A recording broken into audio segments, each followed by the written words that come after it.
Тээврийн хэрэгслийн татвар төлөх. Автомашиныхаа татварын төлөлтийг хийхэд илүү хялбар боллоо. Автомашины улсын дугаараа оруулаад хайх товчийг дарснаар таны автомашины мэдээлэл болон төлбөрийн түүх гарч ирнэ.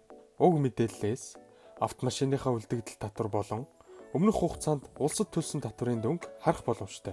Та автомашины татвараа банкнд очиж төлөх бол харах товчийг дарж QR код бүхий төлбөрийн нэхэмжлэг хэвлэн авч татвараа төлнө. Харин банкны карт, интернет банк, QPay зэрэг төлбөрийн хэрэгсэл ашиглан төлөх бол төлөх товчийг дарж өөрт боломжит сонголтоор татвараа төлнө.